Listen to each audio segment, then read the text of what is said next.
I never thought a drunken proposal could turn my world upside down.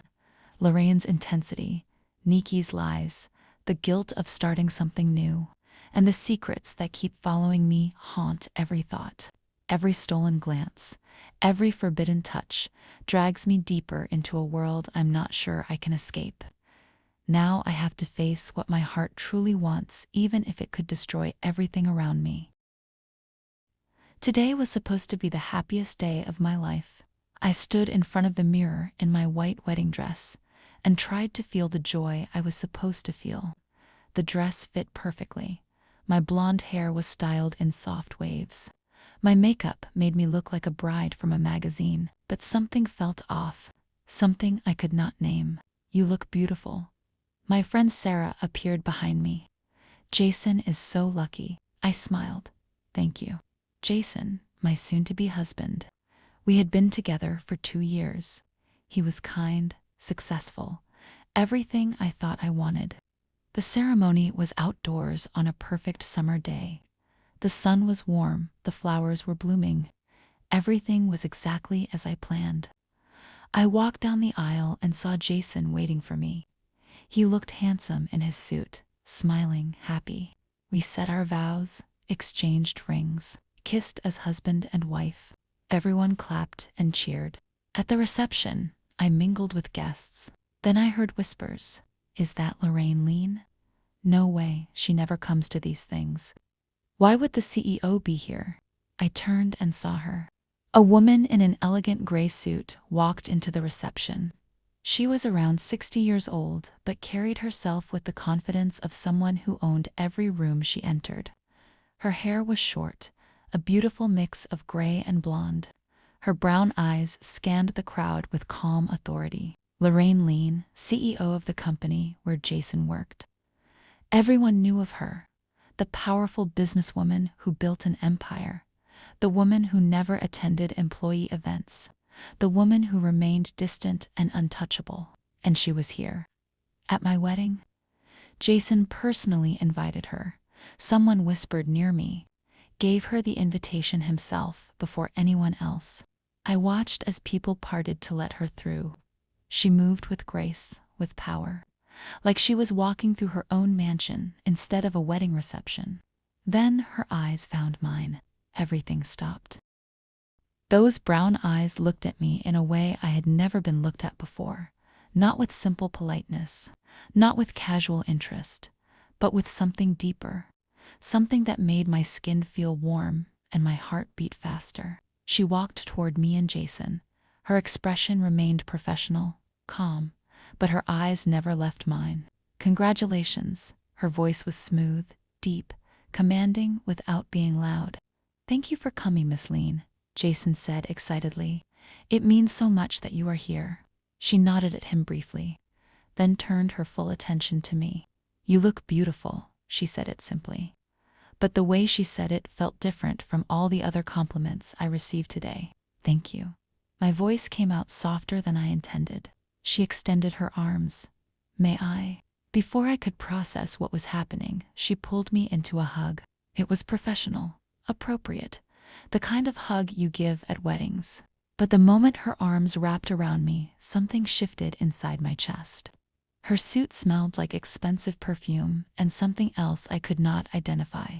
Her body was firm, strong. She held me just a second longer than necessary. When she pulled back, her eyes met mine again, and I saw something there. Something that made my breath catch. Want, control, interest. Then it was gone. Her professional mask back in place. "I wish you both all the happiness," she said to Jason, but her eyes stayed on me for one more moment. Then she walked away to talk to other guests. I stood there feeling strange, feeling like something had just happened that I did not understand. "Can you believe she came?" Jason was thrilled. "This is amazing for my career." "Yes," I said quietly. "Amazing." But I was not thinking about his career. I was thinking about the way her arms felt around me, the way she looked at me, the way something inside me woke up that I did not know was sleeping. I tried to shake it off, tried to focus on my husband, on my wedding, on my new life beginning. But for the rest of the reception, I found myself looking for her in the crowd, watching her talk to people, watching her move with that confident grace. And every time our eyes met across the room, I felt that same pull, that same strange warmth spreading through my chest. What was happening to me? This was my wedding day. I just married the man I loved, so why could I not stop thinking about her? 3 days after the wedding, Jason and I returned from our short honeymoon. We moved into our house, started our married life. Everything should have felt perfect, but I could not stop thinking about the wedding, about her. Lorraine Lien. I told myself I was being ridiculous. She was just a successful businesswoman who attended my wedding. Nothing more. But I kept remembering the hug, the way her arms felt, the way she looked at me. Earth to Elara. Jason waved his hand in front of my face. We were having dinner. Sorry, I smiled. Just tired. I know. Moving is exhausting. He reached across the table and took my hand. But we are finally home, together, married. Yes, I squeezed his hand back. Home. That night, as Jason slept beside me, I stared at the ceiling and thought about brown eyes and gray blonde hair and an elegant suit. I thought about the way she said I looked beautiful. Not in the casual way everyone else said it, but like she really meant it. Like she saw something in me that others did not. Stop it, I told myself. You are married, happily married. This is wrong. But the feelings did not stop. Over the next few weeks, I found myself thinking about her at random times, while cooking dinner, while at work, while lying next to my husband. I looked her up online, found photos of her at business events, read articles about her success, learned she was 60 years old, unmarried, famously private. There were rumors about her personal life, but nothing confirmed. Some said she never married because she was too focused on her career. Others whispered different reasons. I closed my laptop feeling guilty. Why was I researching my husband's boss? Why did I care? What are you looking at? Jason came up behind me. Nothing. I closed the screen quickly. Just browsing. He kissed the top of my head. Come to bed. I followed him, let him hold me. Tried to focus on my marriage. But as I drifted to sleep, I thought about that hug again. The way Lorraine's strong arms held me. The way I felt safe and alive and seen all at once. Something had shifted that day. Something I could not explain or control, and I had no idea what it meant. 3 months into my marriage, small cracks started to show. Nothing major, just little things. Jason would get irritated when dinner was not ready on time. He would make comments about how I dressed.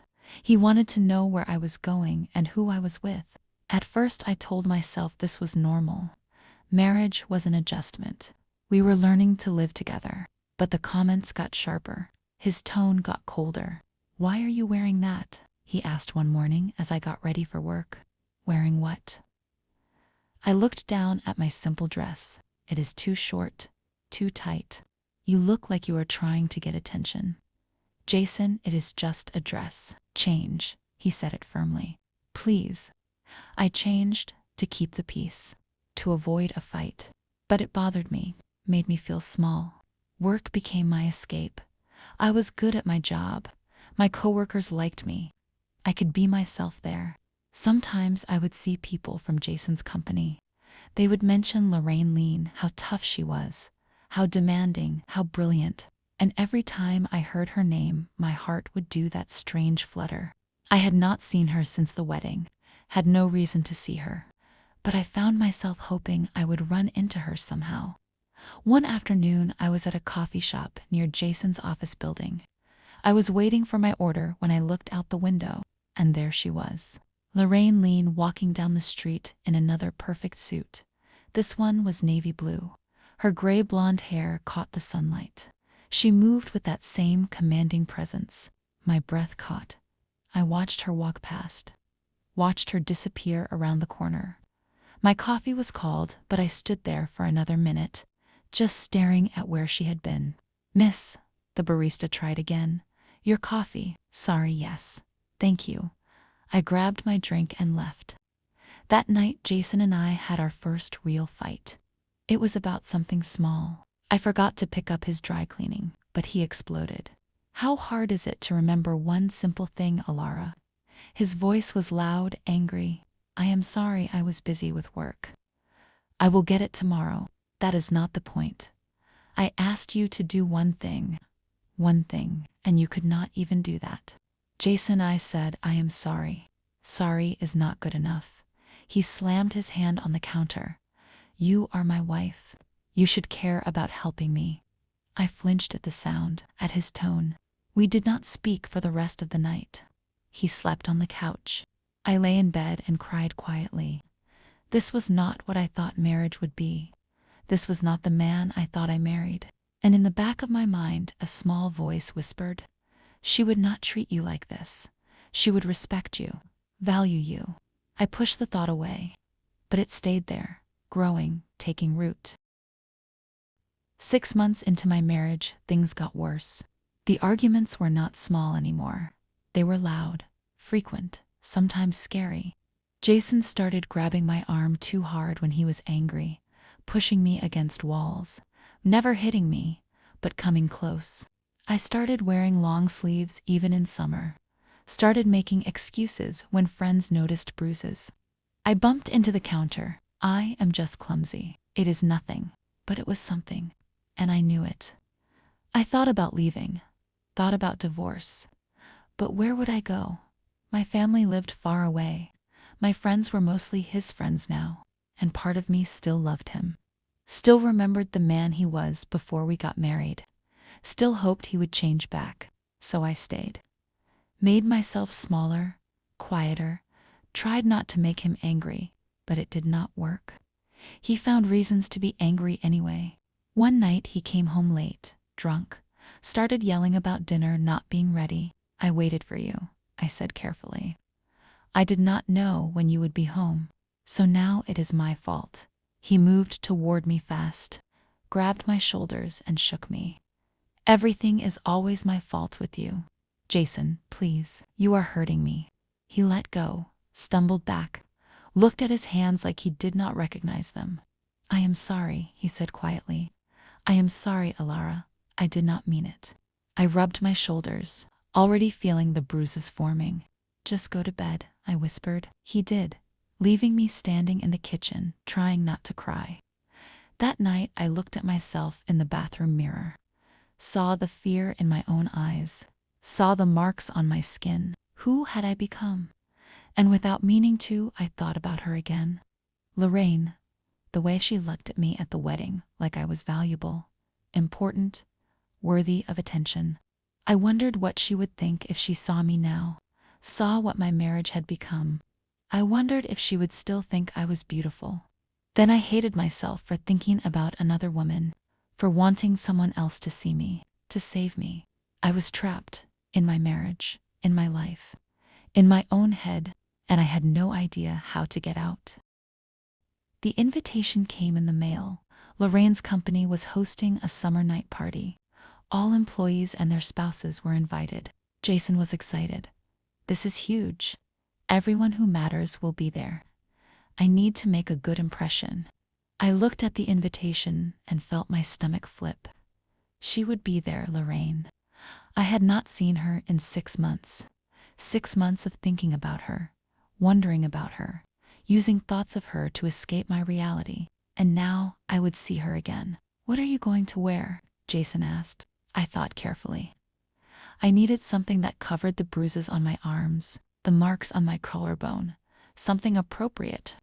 I found a dress that was elegant but conservative, long sleeves, high neckline, but it still showed some skin at the shoulders where a few faint marks were visible. The night of the party, Jason was in a good mood. He complimented my dress, told me I looked nice, was gentle with me. It reminded me of how he used to be before everything changed. We drove to the venue, a beautiful hotel ballroom decorated with lights and flowers. Music played softly. People mingled, holding drinks and talking. Stay with me, Jason said. I want to introduce you to some people. I nodded and followed him through the crowd. Then I saw her. Lorraine stood near the bar talking to a group of executives. She wore a burgundy suit tonight, perfectly tailored. Her gray blonde hair styled elegantly. Those brown eyes focused and sharp as she listened to someone speak. My heart started racing. My palms got sweaty. She had not seen me yet, but I could not look away from her. She laughed at something someone said. The sound was rich and warm. It made something in my chest ache. Elara Jason pulled me forward. Come on. I followed him but kept glancing back at her, hoping she would look my way, hoping she would remember me. We spent an hour talking to Jason's coworkers. I smiled, made polite conversation, played the good wife, but I was always aware of where she was in the room, always watching for her out of the corner of my eye. Then finally our eyes met across the ballroom. She was mid-conversation with someone, but her gaze found mine, and just like at the wedding, everything else disappeared. She looked at me with those intense brown eyes. Really looked like she was seeing past my dress and my makeup and my fake smile. I felt naked, exposed, seen. Then she excused herself from her conversation and started walking toward me. My heart was pounding so hard I thought everyone could hear it. Jason, her voice cut through the noise. Elara, good to see you both. Miss Lien, Jason straightened. Thank you for the invitation. This is a wonderful event. I am glad you could make it, she said politely, but her eyes were on me. Elara, you look lovely. Thank you. My voice came out breathless. Her gaze dropped to my shoulders, to the faint marks visible there. Her expression did not change, but something flickered in her eyes. Could I speak with you for a moment? She asked me directly. I have a question about the catering company you used for your wedding. I am planning an event. It was clearly an excuse, but Jason did not notice. Of course, he smiled. Go ahead, honey. Lorraine gestured toward a quieter corner. I followed her, my legs shaky. We stopped near a window, away from the crowd. She turned to face me. Are you all right? She asked quietly. I am fine, I said automatically. Her eyes went to my shoulders again, to the marks, those bruises. Where did they come from? My breath caught. No one else had asked. No one else had even noticed. I just bumped into something. The lie came easily, too easily. She was quiet for a long moment, just looking at me, and I felt like she could see right through me. If you ever need anything, she said slowly, my door is always open. I did not know what to say. Did not know if she meant what I thought she meant. Thank you, I whispered. She nodded once, then reached into her suit pocket and pulled out a business card. Handed it to me. My private number is on the back. I took the card. Our fingers brushed. That same electric feeling from the wedding. I should get back to Jason, I said, even though I did not want to. Of course, she stepped back, giving me space. It was good to see you again, Elara. The way she said my name, soft, meaningful, made me want to cry. I walked back to Jason, clutching her card in my hand, not looking back even though I wanted to.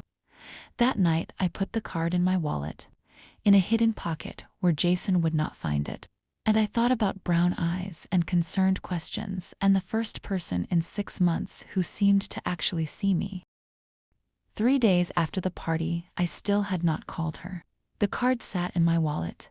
I took it out sometimes, looked at her name printed in elegant letters, traced the handwritten number on the back, but I did not call, because what would I say? What did she even want from me? Jason had been in a good mood since the party.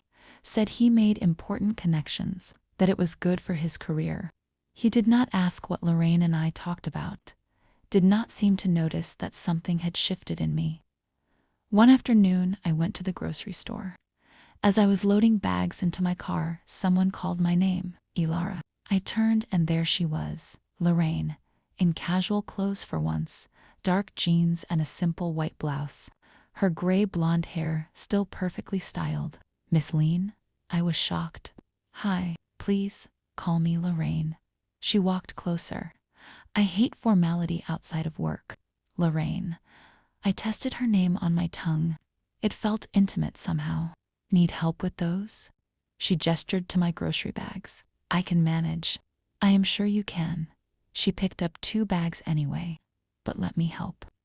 We loaded the groceries together. She moved efficiently, her hands strong and capable.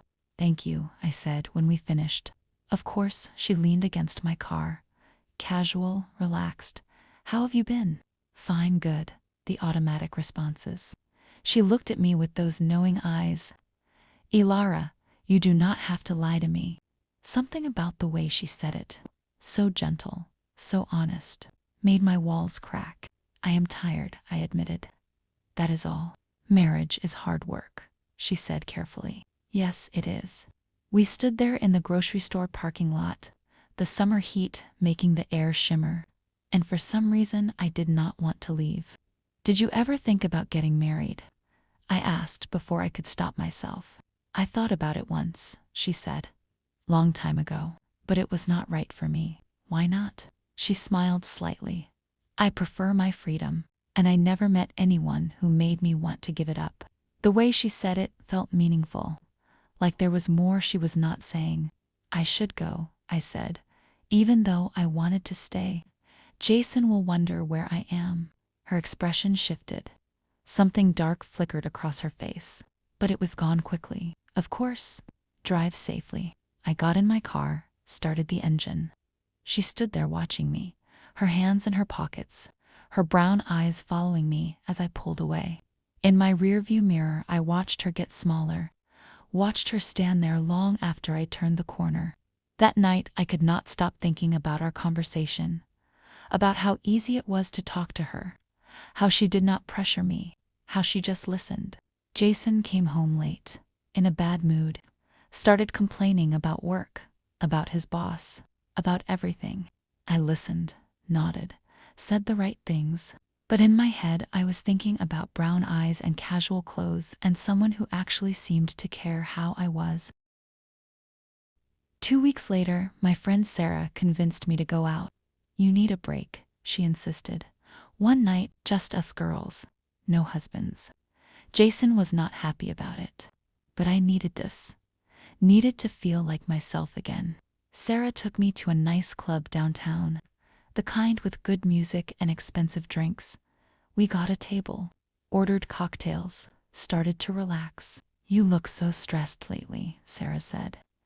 Is everything okay with Jason? Everything is fine. Another lie. I was getting good at them. If you ever need to talk, I know. Thank you. The music got louder. People started dancing. Sarah pulled me onto the floor. For the first time in months, I felt free. I moved to the music, let myself get lost in it, forgot about my marriage, my bruises, my sadness. Then I saw her. Lorraine sat at the bar, alone, wearing dark pants and a silk blouse, her hair down for once, flowing past her shoulders in gray blonde waves. She looked different, softer somehow, but still commanding, still impossible to look away from. Our eyes met across the club. She raised her glass slightly, a small acknowledgement. My heart started racing. I need to use the restroom, I told Sarah. But instead, I walked toward the bar, toward her. She watched me approach, her brown eyes tracking my every step. Elara, she said my name like a greeting. This is unexpected. I could say the same thing. I sat on the stool next to her. I did not picture you as someone who comes to clubs. Even CEOs need to unwind sometimes. She sipped her drink. You look like you are having fun. I am trying to. She studied me, just trying. It has been a difficult few months. I imagine marriage takes adjustment. Yes. I looked at my hands, at my wedding ring. Adjustment. The bartender came over. What can I get you? White wine, please. Lorraine pulled out her card. Put it on my tab. You do not have to. I want to, she said simply. We sat there drinking, talking about nothing important. The music, the weather, her company. But underneath the casual conversation, something else was building. An awareness, a pull. I noticed things about her. The way her fingers wrapped around her glass, the way her collarbone showed above her blouse, the way she smelled like expensive perfume and something uniquely her. "Do you want to dance?" I asked, the wine making me bold. She looked surprised, then smiled. "I thought you would never ask." We went to the dance floor. The music was slower now, sensual. She put her hands on my waist, proper, respectful, but even that simple touch sent electricity through me. We moved together, not too close, but close enough that I could feel her body heat, could see the rise and fall of her breathing. "You are a good dancer," she said near my ear. "So are you." Her hands tightened slightly on my waist. "Elara, yes, I need you to know something." My breath caught. "What?" But before she could answer, a waiter carrying drinks bumped into me from behind. The glass he was holding tipped. Red wine splashed all over the front of my white dress. I gasped, the cold liquid soaking through immediately. "Oh no, I am so sorry." The waiter looked horrified. I looked down. My dress was ruined, completely stained. Humiliation burned through me. Everyone nearby was staring, whispering. I wanted to cry, wanted to disappear. Then Lorraine's hand was on my arm, steady, grounding. "Come with me," she said firmly. She guided me through the crowd, away from the stairs, toward the restrooms. I was shaking, from the cold, from the embarrassment, from everything. "It is all right," she said softly. "We will fix this." But I barely heard her. I was just aware of her hand on my arm, her presence beside me, the way she made me feel safe even in the middle of chaos. Lorraine led me into the women's restroom. It was empty, quiet compared to the club noise outside. Here she grabbed paper towels, wet them, "Let me help." I stood there frozen as she started dabbing at the wine stains on my dress. Her movements were gentle, careful. She was close, so close I could feel her breath. "This is so embarrassing," I whispered. "It was an accident." She looked up at me. "These things happen." But I felt tears building, not just about the dress, about everything, about my life, about feeling trapped and sad and alone. "Hey," her voice softened.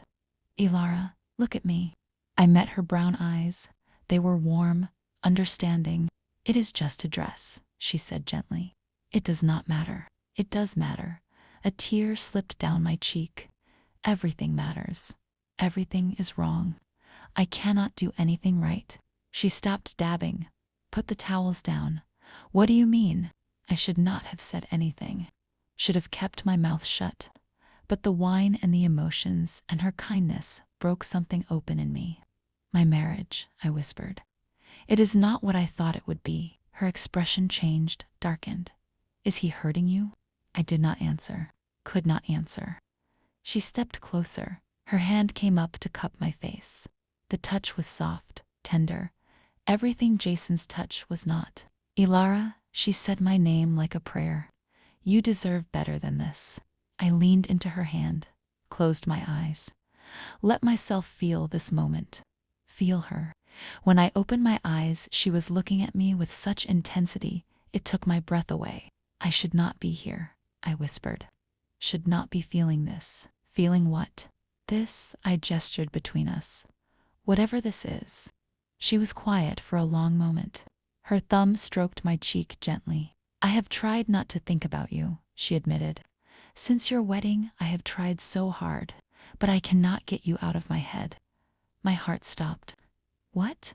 "From the moment I saw you, in that white dress, looking so beautiful and so sad, something in me shifted." Her other hand came up to frame my face, "And I know this is wrong. No, you are married. No, I should walk away. But I cannot." I was shaking, not from cold anymore, from want, from need, from finally hearing someone say what I had been feeling all along. "Lorraine," my voice broke. She leaned in, her face inches from mine, her lips so close I could feel them almost touching. "Tell me to stop," she whispered. "Tell me this is wrong and I will walk away right now." I should have told her to stop.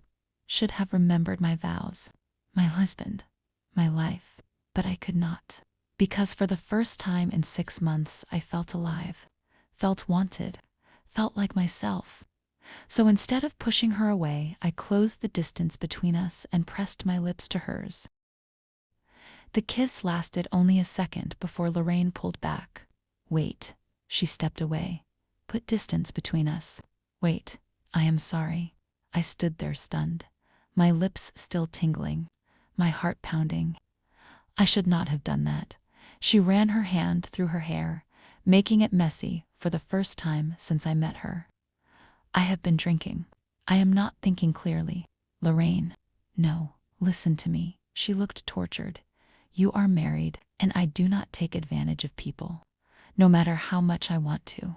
You want to? The words came out breathless. She laughed. But it was not a happy sound, more than I should, more than is right. We stared at each other across the bathroom. The space between us felt like miles. I should go, I said, even though I wanted to stay. Sarah is probably looking for me. Yes, you should go. But neither of us moved. Elara, she said my name softly. I meant what I said. About you deserving better. Whatever you decide to do about your marriage, know that you deserve to be happy, deserve to be treated well. Tears filled my eyes again. Thank you. And if you ever need anything, anything at all, you have my number. I nodded, not trusting my voice. Then, before I could change my mind, I walked to the door. My hand on the handle. Elara, she called. I turned back. She was looking at me with such raw want that it made my knees weak. One more thing, she said quietly.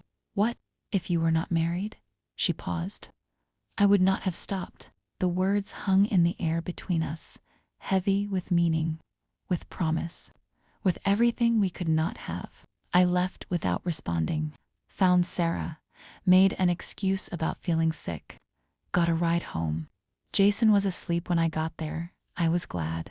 I could not face him, could not pretend everything was normal. I stood in my bathroom and touched my lips, still feeling her almost kiss, still feeling her hands on my face. What was I doing? What was happening to me? I was married. I had made vows. This was wrong, but it felt right. So right. I looked at myself in the mirror, at my wine-stained dress, at my flushed cheeks, at my wide eyes. I looked like a different person, someone alive, someone awake, and I realized something terrifying. I wanted her, wanted Lorraine in ways I should not, in ways that made me question everything about my life. I was falling, already fallen, for a woman I barely knew, a woman who looked at me like I mattered, like I was worth something, and I had no idea what to do about it. I could not stop thinking about that night, about her hands on my face, about her lips almost touching mine, about the way she looked at me like I was something precious. Jason noticed I was distracted. What is wrong with you lately? He asked one morning. You are always in your own world. Nothing, just tired. You are always tired.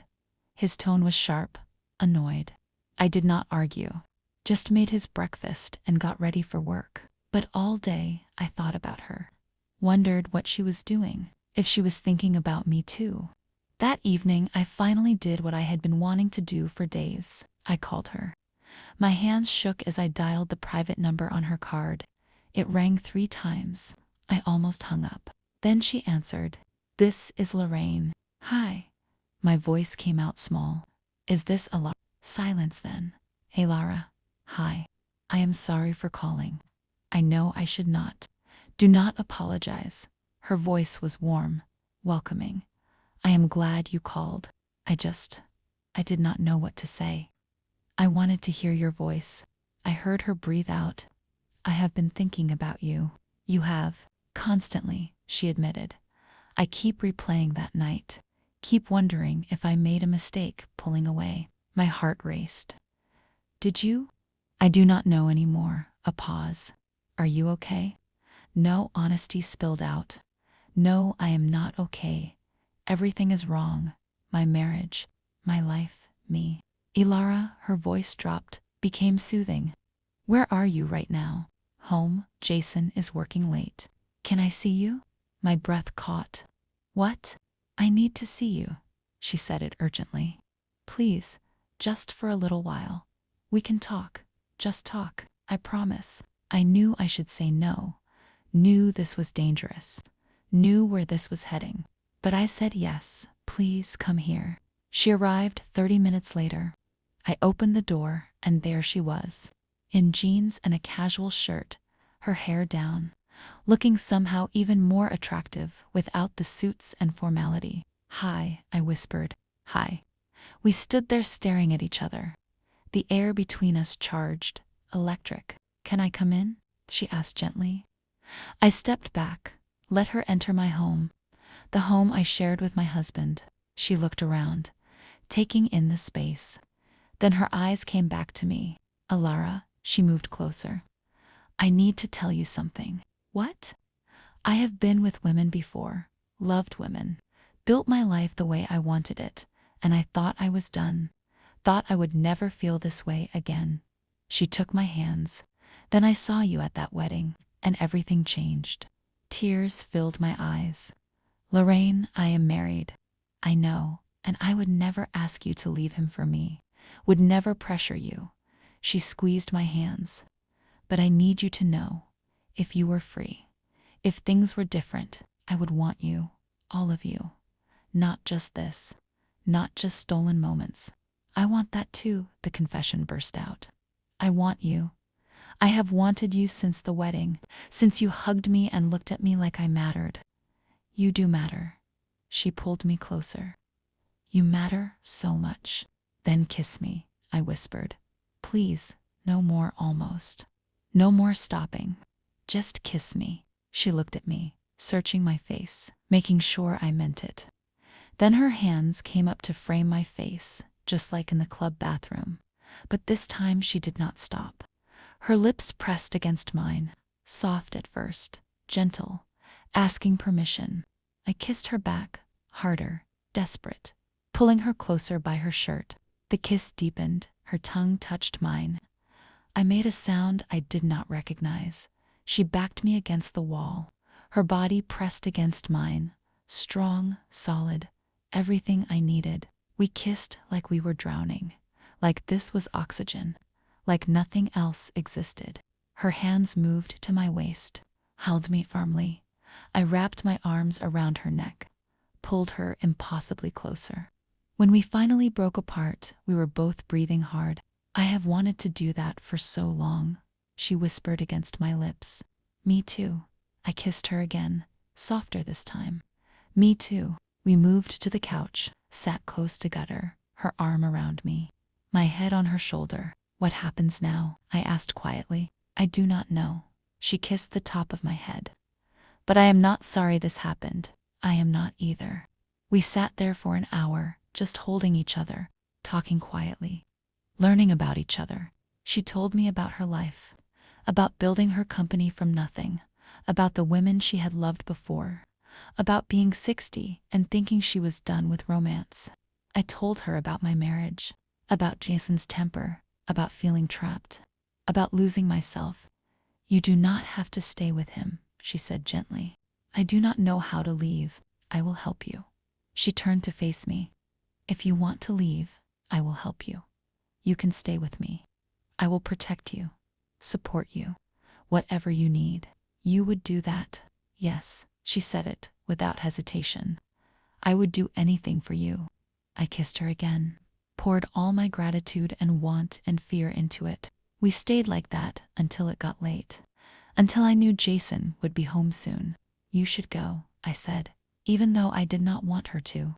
I know, she stood, pulled me up with her, but this is not over. Not if you do not want it to be. I do not want it to be over, I admitted. She smiled, that rare, beautiful smile. Good, neither do I. She kissed me one more time at the door, long and deep and full of promise. Call me tomorrow, she said. We will figure this out together. Then she left. I stood at the door, touching my lips, feeling happy for the first time in months. I was having an affair with a woman. with my husband's boss. It was wrong. It was dangerous. It would destroy everything. But I could not stop. Did not want to stop. Because for the first time I felt like myself. Like someone saw me, wanted me, valued me, and I was not giving that up. The affair began that night. Lorraine and I started meeting in secret. At her mansion when Jason worked late. At hotels under fake names. In her car parked in dark places. Anywhere we could be alone. Anywhere we could be together. She was everything Jason was not. Gentle, attentive, passionate, but controlled. She made love to me like I was precious. Like every touch mattered. Like she could not get enough. And I fell deeper, harder, until I could not imagine my life without her. I love you, she said it one night. We were at her mansion, in her bed, the summer rain falling outside her windows. What? I turned to look at her. I love you, Elara, she said it again, confident. Sure, I know it is fast. I know we should not, but I do. I love you. Tears filled my eyes. I love you too. She pulled me close, kissed me deeply. Leave him, please. Leave him and be with me. Properly, openly. I am scared, I admitted. I know, but I will be with you every step. I promise. She held my face. You deserve to be happy. To be loved the way you should be loved. Let me do that. Let me love you. I kissed her instead of answering. But in my heart, I knew. I was going to leave Jason for her. For us, for myself. It was only a matter of time. 3 months into the affair, I made a mistake. I left my phone unlocked on the kitchen counter. Jason picked it up to check the time and saw the messages. Who is Elle? His voice was cold, dangerous. I froze. What? These messages? I miss you. Cannot wait to see you tonight. I love you. He read them out loud. Who is Elle? My heart stopped. Jason? Is it a man? He moved closer. Are you having an affair with some man? No, I backed away. It is not what you think. Then what is it?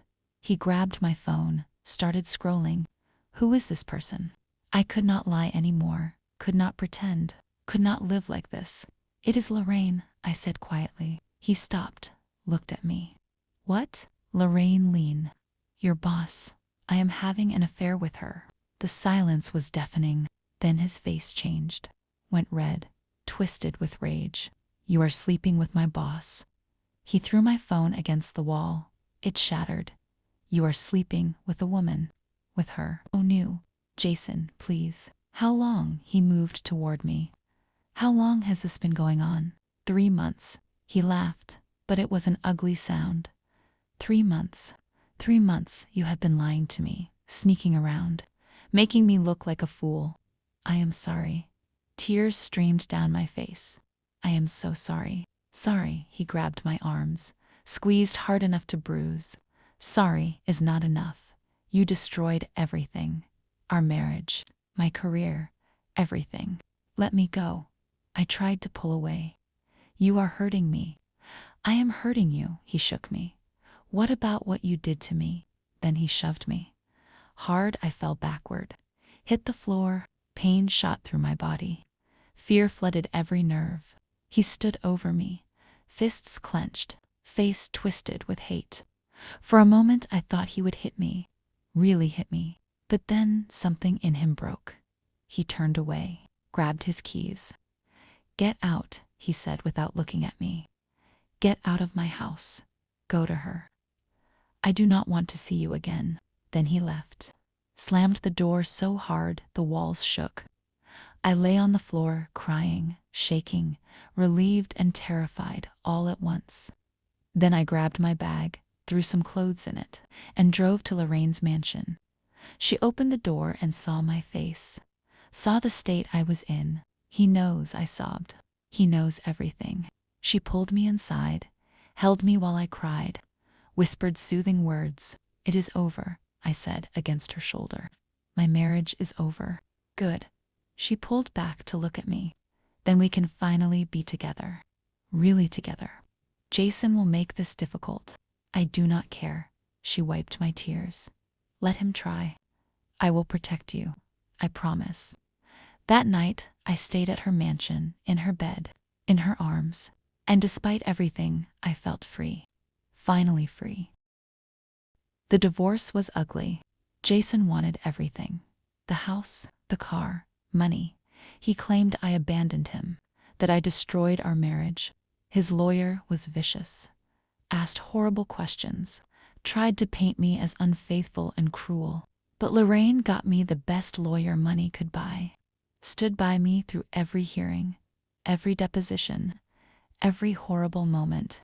He cannot touch you, she said firmly. I will make sure of it. The divorce took 2 months to finalize. 2 months of fighting, of accusations, of pain. But finally it was done. I was free, single, no longer tied to him. How do you feel? Lorraine asked when I got the final papers. Relieved, I looked at her, and grateful. I could not have done this without you. You did not have to do it alone. She took my hand. I am here, always. She helped me find an apartment, a beautiful place with big windows and lots of light. But she did more than help. She paid for it, bought me furniture, got me a car. This is too much, I protested. It is not enough. She kissed me softly. Let me take care of you, please. Why? I whispered. Why do you do all this for me? Because I love you, she said simply. Because you deserve it. Because I can. We kept the relationship secret. No one at her company knew. No one in my life knew except my closest friend. We only met at my apartment, made love there, built our private world there. I wish we could go out, I said one night. We were lying in bed after being together like a normal couple, hold hands in public, kiss without hiding. Soon, she promised, when things settle, when the divorce is further behind us, we will. Promise, I promise. She kissed me. I want the world to know you are mine. Those words made my heart soar, made me believe we could have everything. But I should have known, nothing good lasts forever.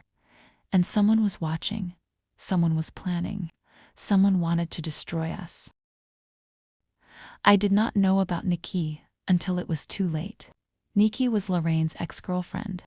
They had dated years ago, before Lorraine became successful, before everything changed.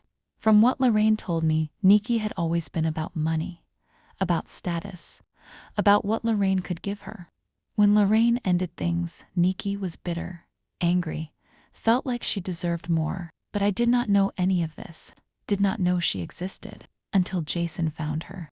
He was still angry about the divorce, about losing everything, about me leaving him for a woman. So he started digging, started looking for ways to hurt us. And he found Nikki. She was more than happy to help, to hurt the woman who rejected her, to get revenge. Together, they made a plan that would destroy everything Lorraine and I built. The first sign was the photos. Someone took pictures of Lorraine and me together, leaving my apartment, getting into her car, kissing goodbye. Then those photos appeared on social media, with a caption, CEO Lorraine Lien secret affair with employee's ex-wife, destroyed a marriage for her own pleasure. It went viral immediately. My phone exploded with messages, calls, people I had not talked to in years, suddenly wanting to know the truth. Lorraine called me, ignore it. Do not respond to anyone. This is everywhere. I was panicking. Everyone knows. Let them know. Her voice was firm. I do not care. Let the whole world know I love you. But your company, your reputation, will survive, she said. You are more important. But the damage was done. The story grew. People took sides. Some supported us, said love was love, that we deserved happiness. But others were cruel, called us names, said horrible things, and Jason played the victim perfectly. Went on social media, posted sad messages about how his wife left him, how Lorraine stole her away. People believed him, sympathized with him, hated us.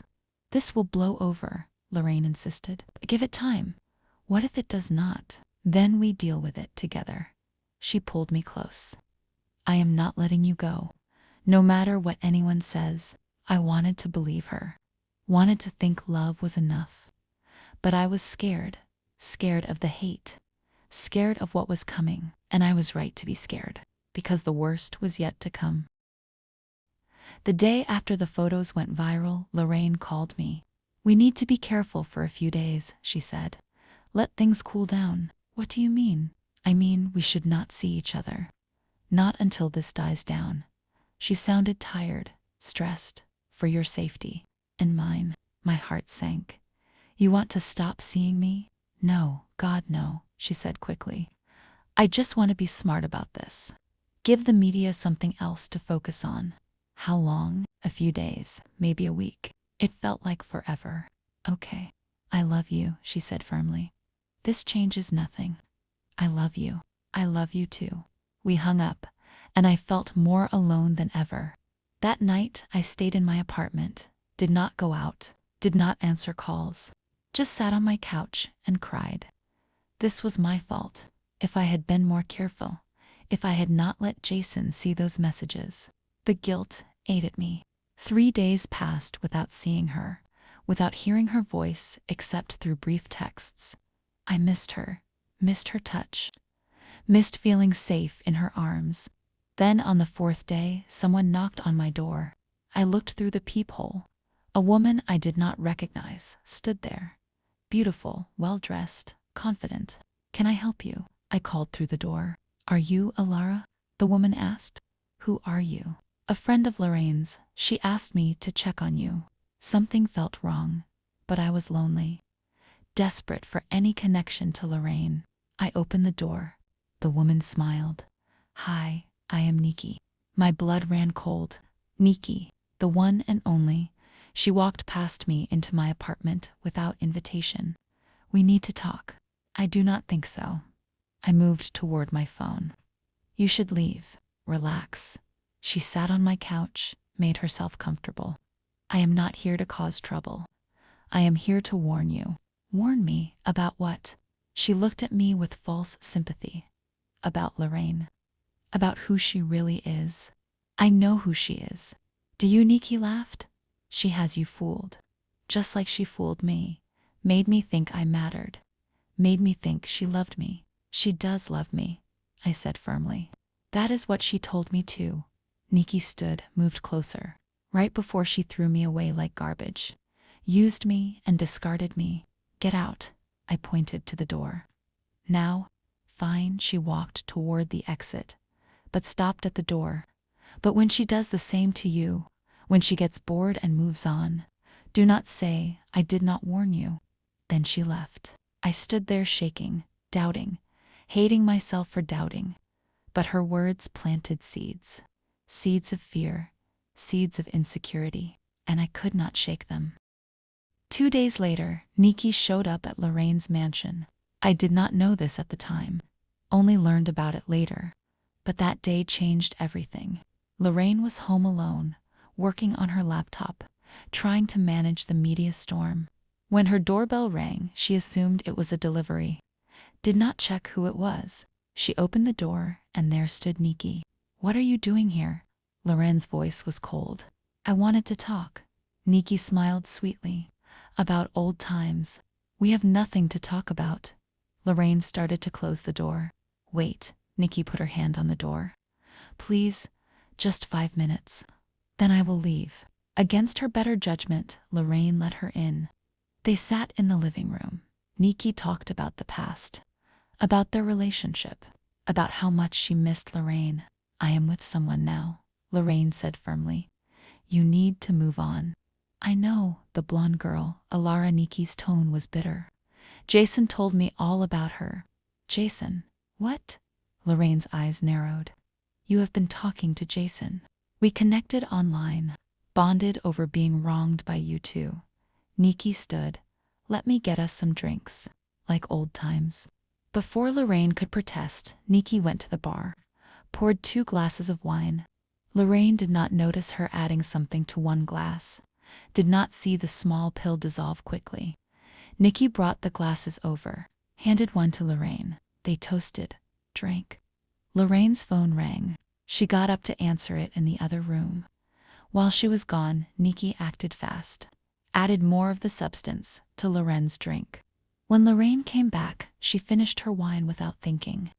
Within minutes, she started feeling strange, dizzy, disoriented. I do not feel well, she stood, swayed. Let me help you. Nikki was at her side instantly. Come on, let me get you to bed. Lorraine was too out of it to protest. Let Nikki guide her upstairs, to her bedroom. She collapsed on the bed, her vision blurring, her mind foggy. What did you do? She tried to ask, but the words came out slurred. Just making sure you remember me, Nikki said. Then she started taking off Lorraine's jacket, her shirt, making it look like they were intimate. Lorraine tried to push her away, but her body would not cooperate. The substance Nikki gave her made her weak, helpless. Nikki kissed her, took photos, made it look like Lorraine was participating, enjoying it. But Lorraine was barely conscious, could barely move, could not fight back. After Nikki got enough photos, she left Lorraine passed out on her bed, confused, violated, alone. I was making coffee the next morning when my phone buzzed. Unknown number. A message with attachments. I opened it, and my world shattered. Photos of Lorraine, in bed, with another woman. They were kissing, touching, looking intimate. The message read, "Thought you should know who you are really with." My hands started shaking. The phone fell from my grip. No, this could not be real, could not be happening. I picked up the phone, looked at the photos again, zoomed in. It was definitely Lorraine, her gray blonde hair, her bedroom, her bed, and the woman, beautiful, confident, clearly enjoying herself. While Lorraine looked strange. Her eyes were unfocused, her expression blank, but they were together. That was clear. I called Lorraine immediately. It rang and rang. No answer. I called again. Nothing. Panic set in, along with rage, along with heartbreak. She cheated on me, after everything. After asking me to leave my husband, after promising to love me, she cheated. I collapsed on my floor and cried, sobbed, screamed into my hands. How could she? How could she do this to me? An hour later, my phone rang. Lorraine? I did not answer, could not hear her voice, could not listen to lies. She called 5 more times. I ignored every call. Then she texted Elara, please. Let me explain. It is not what it looks like. I looked at the photos again. Then what is it? I texted back, sent her the pictures. She called immediately. I finally answered. Elara, listen to me. Her voice was desperate. I did not do this. I was drugged. Nikki drugged me. Nikki, the name from the woman who visited me. My ex, she came here, put something in my drink, took those photos while I was unconscious. She was talking fast, panicked. I woke up hours later not remembering anything. Please, you have to believe me. How can I believe you? Tears streamed down my face. How can I trust anything you say? Because I love you. Because I would never hurt you like this. She was crying now too. Please, Elara, let me see you. Let me explain properly. I cannot, I whispered. I cannot do this right now. Elara, please. I hung up. She kept calling. I turned my phone off, and I sat in my apartment for the rest of the day, staring at those photos, trying to make sense of everything. Part of me wanted to believe her, wanted to think she was telling the truth. But the other part, the part that had been hurt before, could not take that risk, could not trust again. Lorraine showed up at my apartment the next day. I heard the knocking, heard her voice calling my name. Elara, please, open the door. Let me talk to you. I stood on the other side, hand on the knob, but I could not turn it. I know you are in there. Her voice was hoarse, like she had been crying. Please, just listen to me. I pressed my forehead against the door. Go away. No, not until you hear me out. She was not leading. I will stay here all day, all night. However long it takes, there is nothing to say. There is everything to say, she was pleading now. I did not cheat on you. I would never. Nikki set me up. She and Jason planned this together. Jason. My voice cracked. Yes, they have been working together to destroy us, to hurt us. She paused. And it is working. Because you will not let me explain. I wanted to believe her. Wanted so badly to open that door. But I was scared. Scared of being hurt again. Scared of trusting wrong. I need time, I said through the door. How much time? I do not know. I heard her footsteps walking away. Heard the elevator doors close. And I slid down the door, crying. What was I doing? Why was I pushing away the only person who loved me? But the doubt was too strong. The fear too deep. I needed to think. Needed to figure out what was real. And I needed to do it alone. The next day, Lorraine came back. This time I opened the door. She looked terrible. Her eyes were red. Her hair was messy. Her clothes wrinkled like she had slept in them. Can I come in? She asked quietly. I stepped aside. Let her enter. We sat on opposite ends of the couch. The distance between us felt like miles. I am going to tell you everything, she said.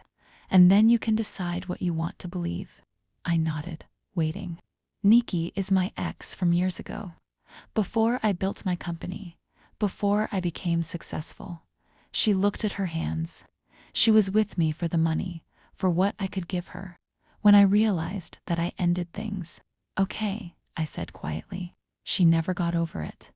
Felt like I owed her more. Like she deserved part of my success, Lorraine continued. When Jason started digging, looking for ways to hurt us, he found her. And she was more than happy to help. So you are saying she drugged you? Yes. She came to my house.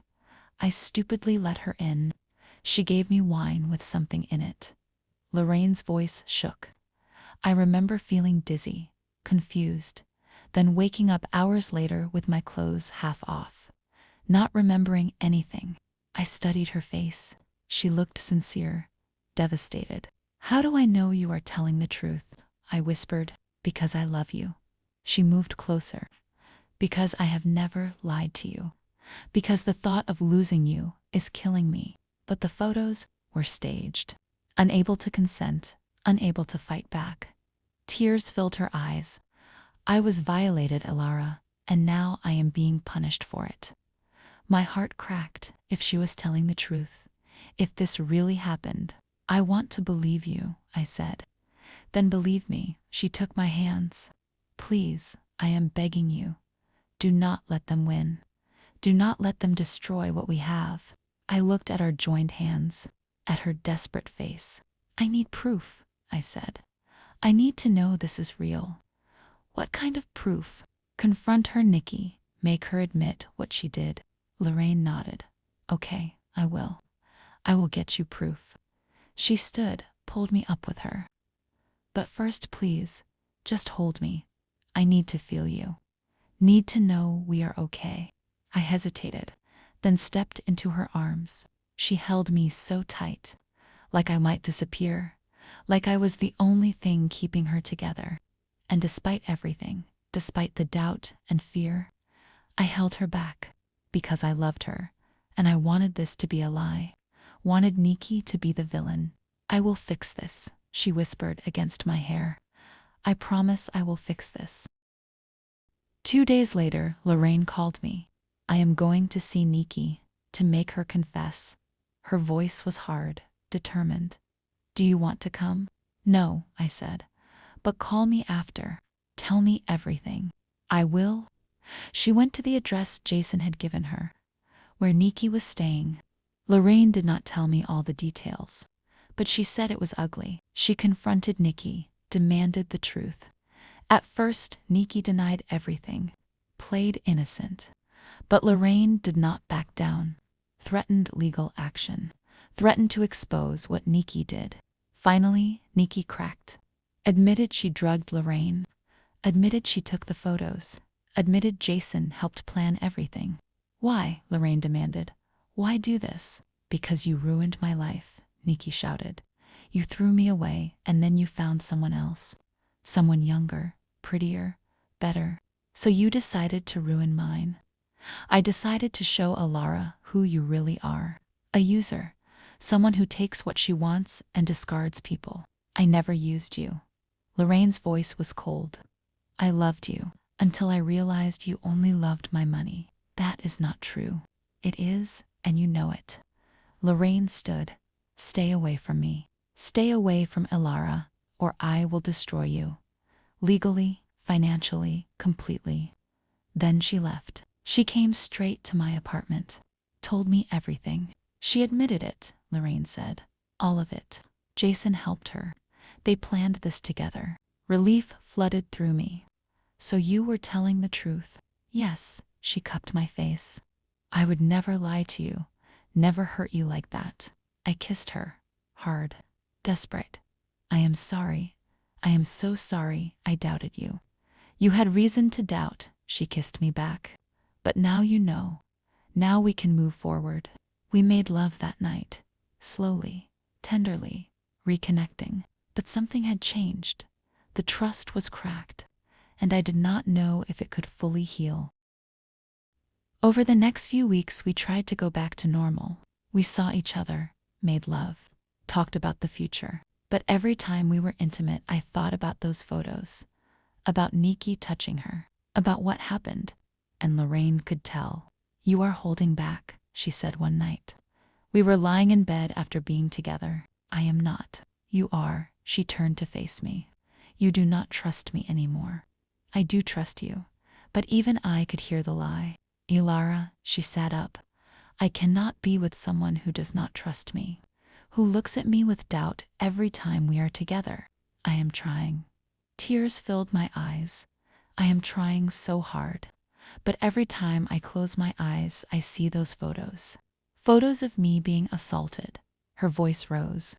Photos of me unconscious and violated.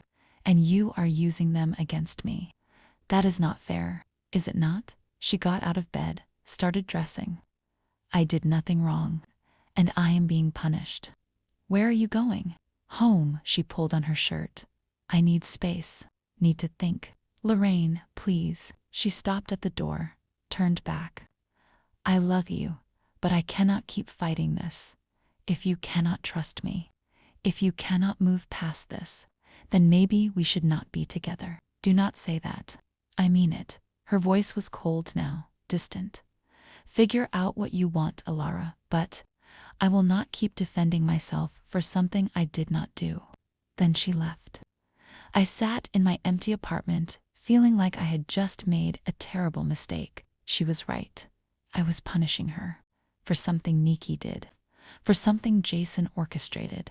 But I did not know how to stop, did not know how to let go of the fear. So instead, I did something stupid, something that would hurt both of us more than I could imagine. I met Sandy at a work event the following week. We talked, laughed, exchanged numbers. Want to get coffee sometime? She asked. I should have said no. Should have told her I was with someone. Sure, I said. I would like that. Coffee turned into dinner. Dinner turned into drinks. Drinks turned into her asking me back to her place. And I said yes. Not because I wanted her, but because I wanted to hurt Lorraine. Wanted her to feel what I felt. Wanted revenge. It was stupid, cruel, wrong. But I did it anyway. Sandy and I started seeing each other. Nothing serious. Just casual dates. Casual touching. I did not sleep with her. Could not cross that line. But I let people see us together. Let it get back to Lorraine, and it did. 2 weeks into my thing with Sandy, Lorraine called. Is it true? Her voice was shaking. Are you seeing someone else? Yes, I said it coldly. I am. Silence. Then why? Because you told me to figure out what I want, so I did. By moving on. By replacing me. She sounded devastated. After everything we have been through. You said if I could not trust you, we should not be together. I was crying now. So I am moving on. I did not mean that. Her voice broke. I was hurt. I was angry. But I did not mean it. Well, I did. I hung up before she could respond, before I could take it back, and I sat there, hating myself, hating what I had become, but it was too late. The damage was done. Lorraine showed up at my apartment that night. She did not knock, did not call first, just used the key I had given her months ago. She burst through the door. Her face was red. Her eyes were wild. "You want to hurt me?" she shouted. "Fine, you hurt me. Congratulations. Get out." I stood. "You cannot just walk in here. This is my apartment." She laughed bitterly. "I pay for it. I bought you the furniture, the car, everything. I did not ask you to. No, you just took it. Took everything I gave you, and then threw me away for some random woman." She moved toward the table, started picking up glasses. "Is she better than me? Does she make you feel things I could not?" "Stop it." She threw a glass against the wall. It shattered. "Tell me. I want to know. What does she have that I do not? Lorraine, please." She threw another glass, then another, breaking them one by one. "Stop," I screamed. She stopped, breathing hard, looking at the broken glass around us. "I love you." She said it quietly now. "I love you so much it is destroying me. And you do not care." "That is not true." "Then prove it." She moved closer. "Send her away. Choose me. Choose us." "I cannot." "Why not?" "Because I do not know if I can trust you." The truth finally came out. "Because every time I look at you, I see those photos. And I do not know if you are telling me the truth." Her face crumpled. "After everything, after I confronted Nikki, after I explained, you still think I cheated?" "I do not know what to think anymore." "Then we are done." She said it flatly. "If you cannot trust me, if you would rather be with someone else, then we are done." She walked to the door. I should have stopped her, should have said something, but I did not. I let her leave. And I stood in my apartment, surrounded by broken glass, wondering what I had just done. 2 days later, Lorraine came back. She was different this time, calmer, but there was something dangerous in her eyes. "We need to talk," she said. "I do not think that is a good idea." "I do not care what you think." She walked in, closed the door behind her. "You are going to listen." She moved toward me. I backed up until I hit the wall. "You are mine, Elara," she said it low, intense. "You have always been mine, since the moment we met. I am with Sandy now." "No." She trapped me against the wall with her body. "You are not. You are using her to hurt me. But it is not working, because I know you love me." "Lorraine," my voice shook. "Say you do not love me," she challenged. "Look me in the eyes and tell me you do not love me." I tried, opened my mouth, but the words would not come. "Exactly," she leaned in. "You cannot, because it is a lie." Then she kissed me. I tried to turn away, tried to push her off, but she was strong, held my face, kissed me harder, and my body betrayed me. Kissed her back, wanted her despite everything. She pulled me away from the wall, her hands gripping me tight. "Do not do this," I whispered against her lips. "I cannot. Please stop." "No." She kissed me again. "Not until you admit the truth. Not until you stop running." She lifted me, carried me to the couch, laid me down. "Say you love me." She hovered over me. "Say it. Please." I was crying now. "Please do not make me do this." "Do what?" "Admit you love me. Admit you want me." Her hands moved over my body, familiar, knowing exactly what I liked. "Lorraine, stop." But she did not stop. She undressed me, kissed every inch of skin, made love to me with desperate intensity, and I let her. Because despite everything, despite the pain and doubt and fear, I still loved her, still wanted her, still needed her. After we lay tangled together, both breathing hard, both crying, "I am sorry," she whispered. "I am so sorry, but I needed you to feel this, to remember us." "That was not okay," I said. "You cannot just force yourself on me." "I know." She held me tighter. I know and I am sorry, but I am losing you, and I will do anything to keep you, even hurt me. I did not mean to hurt you. She kissed my forehead. I just love you so much, and I do not know how to let go.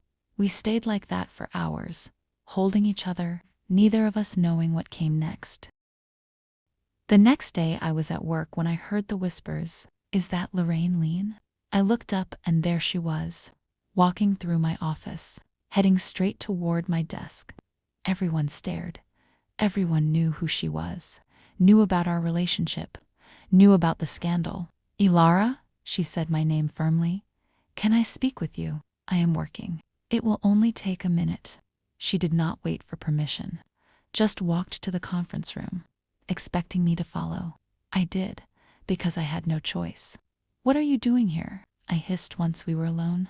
"I need to talk to Sandy," she said calmly. "Why?"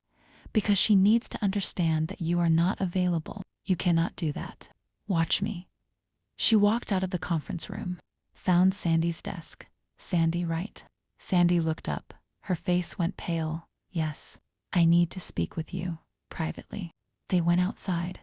I watched through the window. Lorraine leaned in close, said something that made Sandy's eyes go wide. Then Sandy nodded rapidly, looking scared. When Lorraine came back in, Sandy would not look at me. "What did you do?" I demanded. "Told her the truth, that you are mine. And if she wants to keep her job, she should stay away." Lorraine said it without shame. "Was that wrong?" "Yes, that was wrong." I was furious. "You cannot threaten people." "I did not threaten, I informed." She moved closer. "You are mine, Elara, and I will not share you." "You do not own me, do I not?" Her eyes burned into mine. "Then why did you let me make love to you last night? Why did you say my name when you came?" I flushed. People were watching through the glass. "Go," I said quietly. "Please just go." She studied my face, then nodded. "Fine, but this is not over. Not by a long shot." She left and I sat at my desk, shaking. Sandy avoided me the rest of the day. Would not talk to me. Would not even look at me. Whatever Lorraine said worked. Sandy was terrified, and part of me, a horrible part, was glad. A week later, there was a knock on my door at midnight. I opened it, and Lorraine nearly fell into my arms. "Are you drunk?" I caught her. "Very." She smiled, looked at me with unfocused eyes. "Missed you. You should not be here." But I pulled her inside anyway. "Where else would I be?" she stumbled. I steadied her. "You are my home, Elara." My heart clenched. "Come on, sit down." I got her to the couch. She pulled me down with her, refused to let go. "I love you." She said it over and over. "I love you so much." "I know." I brushed hair from her face. "I know you do." "Then why?" She looked at me with such pain. "Why do you keep pushing me away?" "Because I am scared." "Of what?" "Of getting hurt again," I admitted. "Of trusting wrong, of losing myself." She cupped my face. Her hands were warm, steady despite the alcohol. "You will never lose yourself with me," she said seriously. "I see you, Elara, all of you, the good, the broken, the scared, and I love all of it." Tears filled my eyes. "Marry me," she said suddenly. "What?" "Marry me." She said it again, louder. "I want to marry you, want to spend my life with you." "You are drunk." So she kissed me. Tasted like whiskey and want. I mean it. Drunk or sober. "I want you to be my wife." "We cannot get married," I said, even as my heart soared. "We are a mess. We do not trust each other. Then we will fix it." She pulled me onto her lap. "Together. But I am not letting you go. Not now, not ever." She kissed me again, deeper. "Say yes. Please say yes." "I cannot." "You can." Her hands moved under my shirt, touched bare skin. "You love me. I know you do.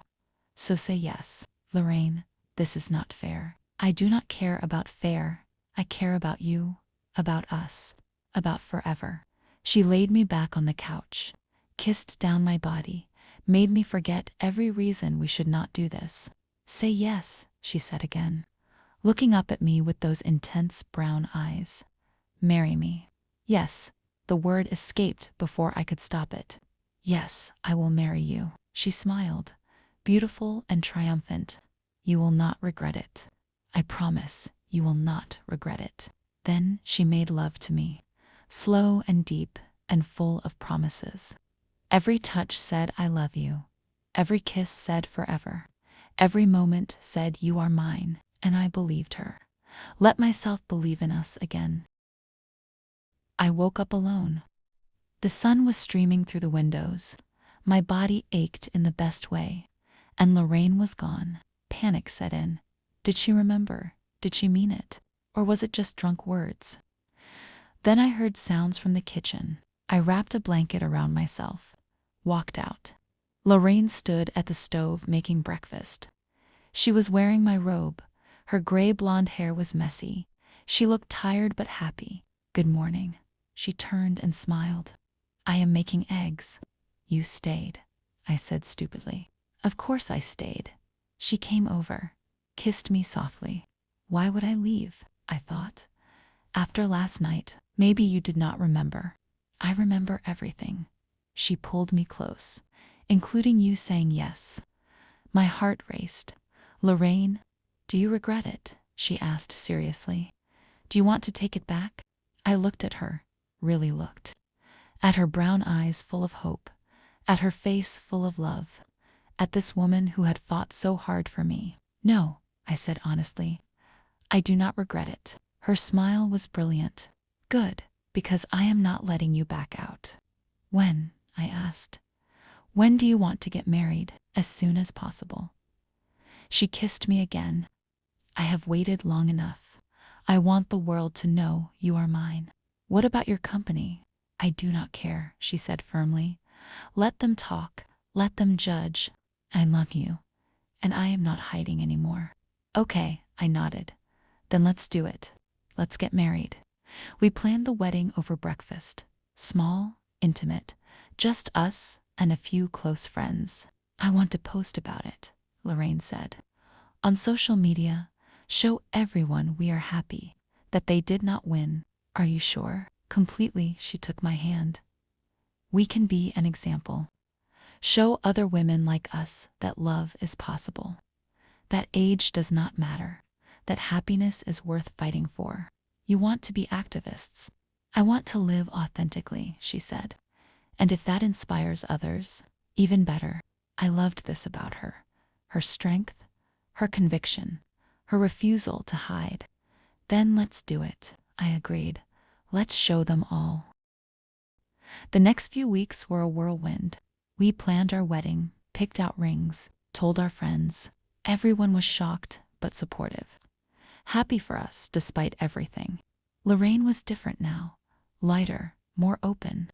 She smiled constantly, held my hand in public, kissed me without caring who saw. I wasted so much time hiding, she said one night. We were in bed together. Wasted so much energy caring what people thought, and now I only care about you. She kissed me, about us, about our future. We talked about that future, about where we would live, about trips we would take, about growing old together. I want to support LGBTQ causes, Lorraine said. Use my platform, my money. Make a difference. I love that idea, and I want you by my side. She looked at me seriously. As my wife, as my partner, in everything, always, I promised. We made love that night with new intensity, new meaning, knowing we were building forever. I am so glad you said yes, she whispered after. So glad you gave us another chance. Me too. I held her close. I love you, Lorraine. I love you too. She kissed my forehead. My soon-to-be wife. The word made me smile. Wife. I was going to be her wife. After everything, after all the pain and doubt and fear, we made it. We chose each other, chose love, chose forever. We got married on a beautiful summer day, just us and 10 close friends, in a garden overlooking the ocean. with flowers and music and love. I wore a simple white dress. Lorraine wore an elegant cream suit. We both looked happy, radiant, free. I never thought I would do this, Lorraine said during her vows. Never thought I would find someone who made me want forever. But then I met you, and everything changed. Tears streamed down my face. You saved me, Elara, she continued. Showed me what real love looks like, what partnership means, what it feels like to be completely seen and accepted. She squeezed my hands. I promise to love you, protect you, cherish you for all my days. Your turn. The officiant smiled at me. I was lost when I met you, I said through tears, trapped in a life that was killing me slowly.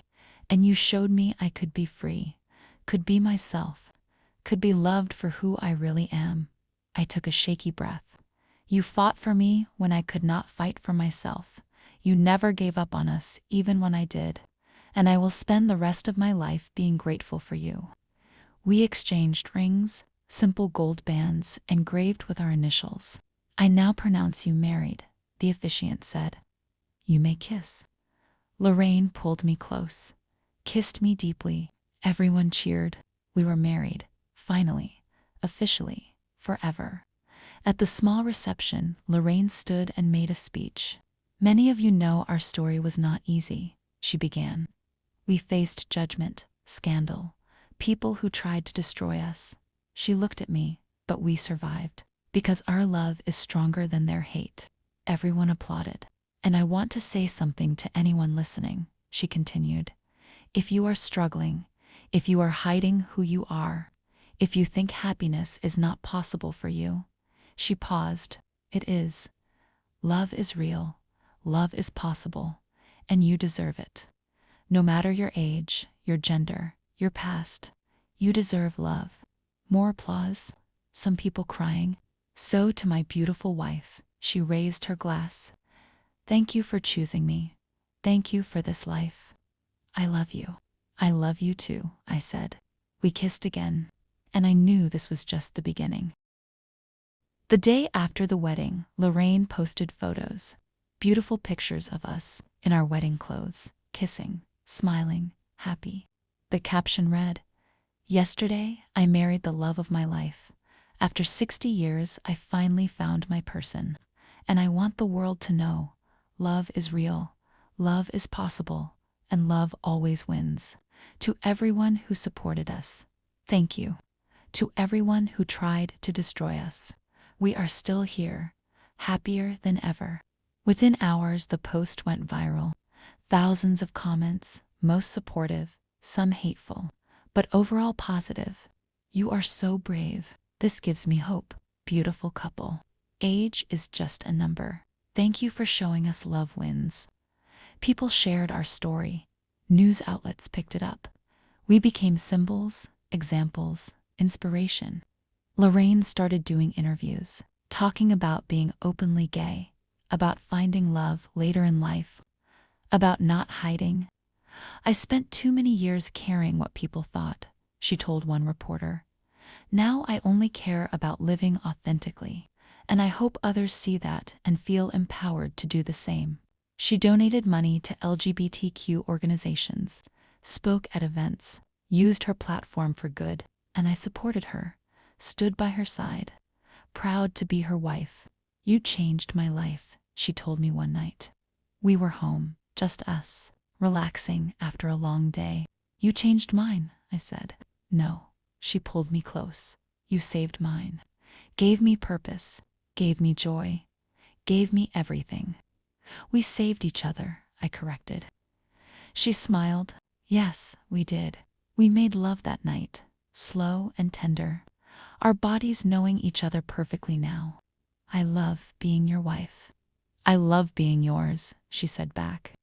And it was true, despite everything, despite the pain it took to get here. We made it. We were happy, together, forever. 1 year after our wedding, we sat on our balcony watching the sunset. Life had settled into comfortable routine. Work, home, each other. Do you ever regret it? I asked. Leaving your private life behind? Going public? Never, Lorraine said immediately. Best decision I ever made. Even with all the attention, especially with the attention. She took my hand. We are helping people, Elara, showing them they can be happy. That is worth any discomfort. She was right.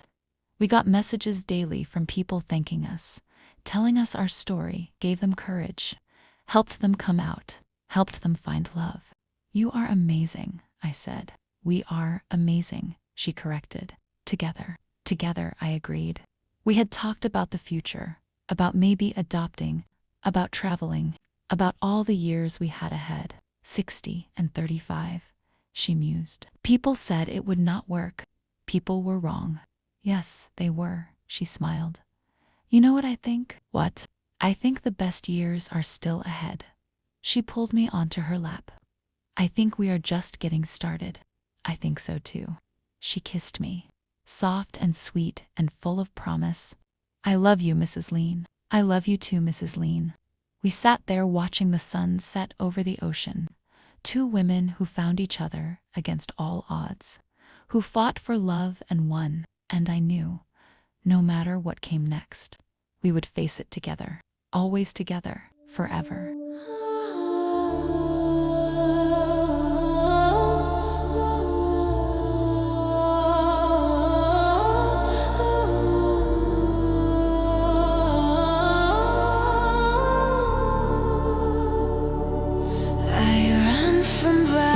That turned to chains through thunder nights and pouring rains. Your eyes were calm, my storm stood still. You broke my fear, you bent my will. Like a fawn that chased the silver stream, I found your light inside my dream. You led me where I feared to go, and lit the parts I never show. My heart was born to call your name. In love or loss, it feels the same. I tried to hide, but fate insists. You became my morning bliss. Your hands could melt the frost in me. Your voice rewrote my destiny. But lies were seeds the world had sown. You left and I was all alone. I walked through ash and fading gray. I lost myself the night you strayed through empty rooms and hollow pain. I called for you again.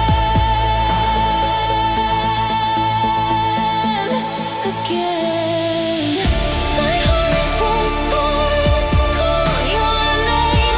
In love or loss, it feels the same. I tried to hide, but fate insists. You became my morning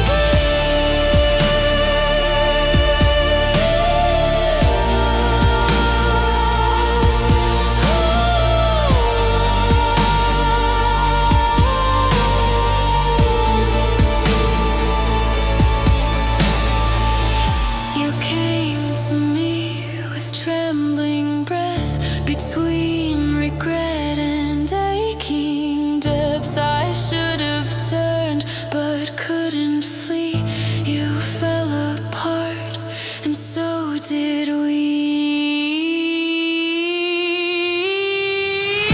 My heart was born to call your name. Through hurt, through fight, through all the blame. The world may burn, I still exist, because you're my morning